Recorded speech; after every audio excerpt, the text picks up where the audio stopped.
sou a Kamala, mãe do Kaiowá, que hoje está com 12 anos, e é o meu parceiro no Destino Sustentável, um projeto itinerante que está pesquisando, registrando e divulgando iniciativas que promovam nas práticas do seu dia a dia pelo menos um dos 4 pilares da sustentabilidade. Hoje eu estou falando com vocês aqui de Serra Grande, na Bahia, e tem um cenário e uma praia incríveis lá fora. Eu queria muito estar gravando lá, só que está uma ventania tão forte que a qualidade do áudio ia ficar muito comprometida, então eu optei por ficar aqui dentro mesmo, e depois eu vou colocar uma fotinho, tá? Só para vocês ficarem com um pouco de água na boca.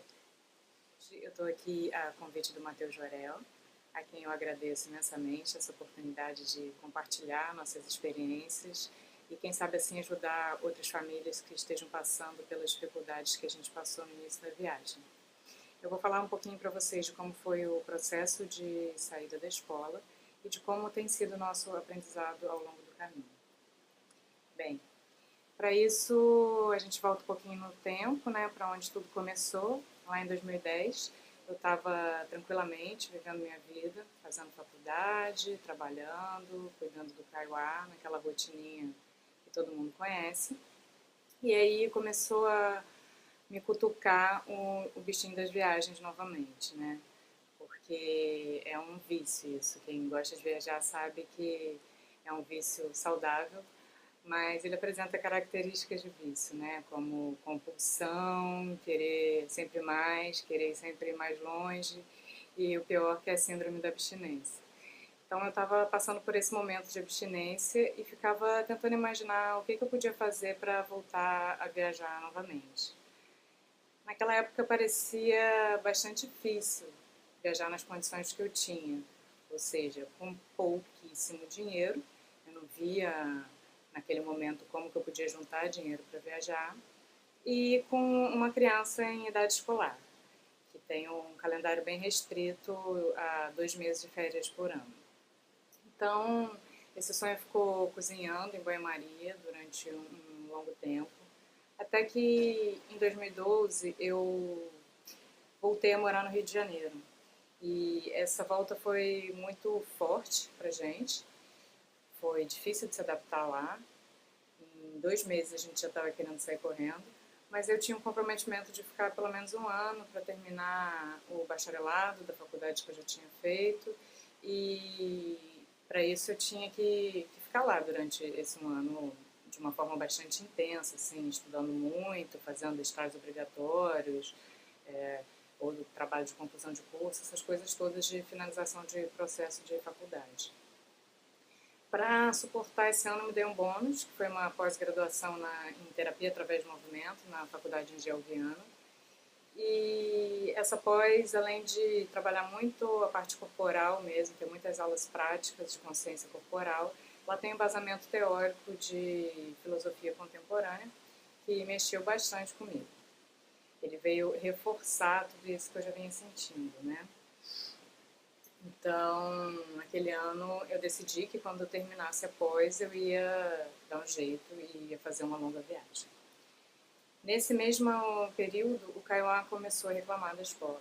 Ele nunca tinha passado por isso, sempre foi um ótimo aluno, notas excelentes, nunca teve queixas de comportamento por parte dos professores.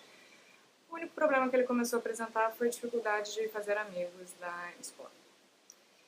E muitas queixas, muitos argumentos de como aquilo não fazia sentido, por que ele tinha que estudar aquelas coisas. Isso foi ficando forte, foi crescendo, foi crescendo. Eu achei que no final do ano, com as férias, ia passar e esquecer tudo aquilo.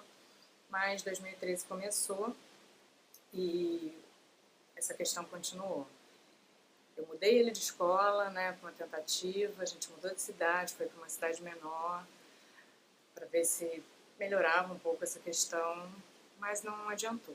Ao longo do ano foi piorando, os argumentos foram ficando mais embasados, foi ficando mais difícil de contra-argumentar, até porque eu concordava com os argumentos dele, então ficava difícil de contra-argumentar mesmo, né? E assim, eu fui percebendo que ele estava bastante desanimado, começou a apresentar assim, até mesmo sinais de depressão, de não querer levantar, de não querer ir para a escola, de ficar adoecendo.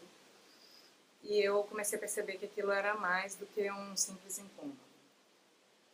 Comecei a me informar, pesquisar, entender como que as famílias que viajam fazem para educar seus filhos e descobri que a gente tem aqui no Brasil, de forma lícita, reconhecida pelo MEC, o ensino domiciliar. Esse ensino domiciliar no Brasil ele só é válido em situação de emergência. E é considerado situação de emergência quando você está num lugar assim de muito difícil acesso à escola, geograficamente muito isolado, ou fora do país por um período determinado e você quer manter seus filhos estudando na cultura brasileira porque você vai voltar para cá.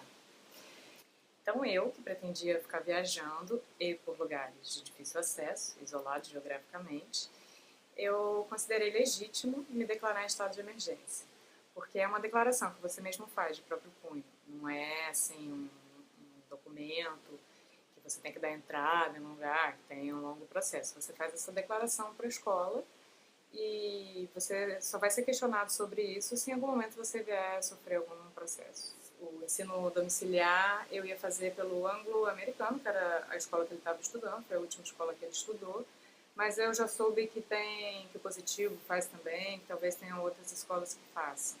Então, se você tem interesse de optar, né, por esse caminho, dá uma pesquisada, dá uma entrada no site do Anglo, que você já vai entender melhor como isso funciona.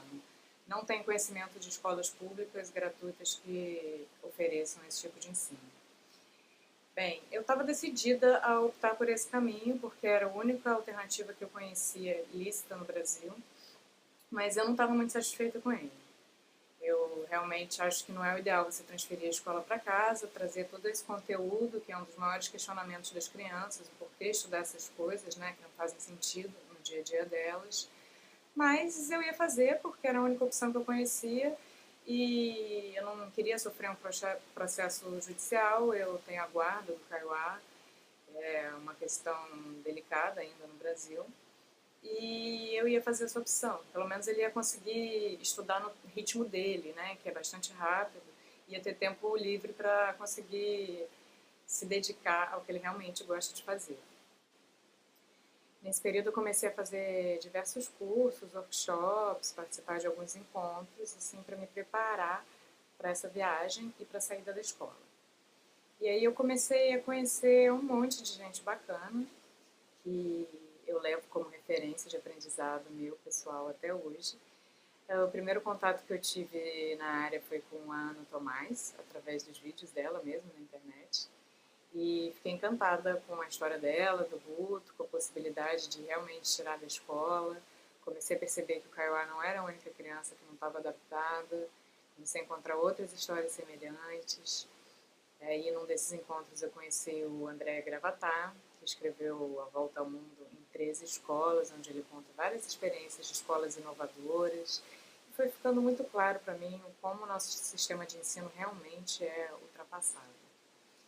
Uma amiga me apresentou a Escola com Asas, que é o projeto da Sabrina, mãe do Biel Baum, e eu entrei em contato com eles, comecei a participar da rede, e alguns meses depois a Sabrina visitou o Rio de Janeiro.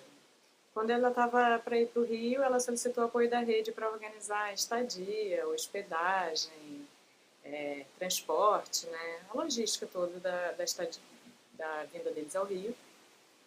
E eu decidi ajudar, porque eu tinha interesse em ver como é que aquilo funcionava, né? Eles já estavam nômades e eu queria conhecê-los também. E também porque eu sempre gostei de ajudar as pessoas, assim, eu gosto de receber em casa, né? A vida inteira eu morei em cidades turísticas, então eu sempre estive recebendo. Eu estou acostumada a receber, inclusive, pessoas que eu não conheço.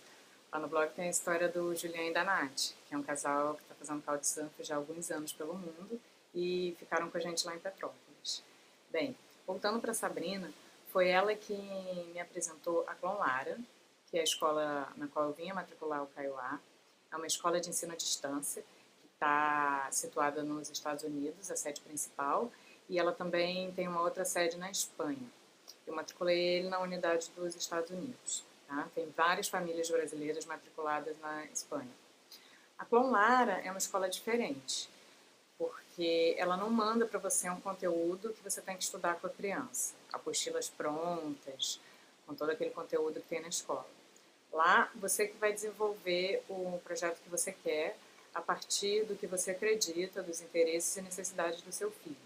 Então, se você optar por uma coisa mais tradicional, se você quiser fazer um homeschooling mesmo, dar aulas em casa, de português, matemática, ciências, o que é feito na escola, mas fazer isso em casa, você pode fazer pela Plon Lara, eles vão te dar apoio para isso.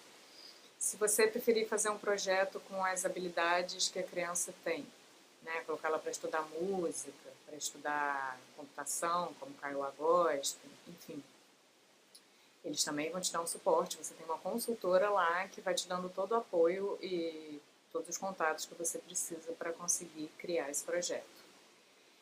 Aí eu matriculei ele em julho do ano passado, porque é o calendário americano, né? Então vai de agosto até agosto do outro ano. Ele está finalizando o primeiro ano agora. A gente optou por uma vertente do unschooling mesmo, que é pouca programação e muita prática, assim, se dedicar bastante às oportunidades que vão aparecendo pelo caminho.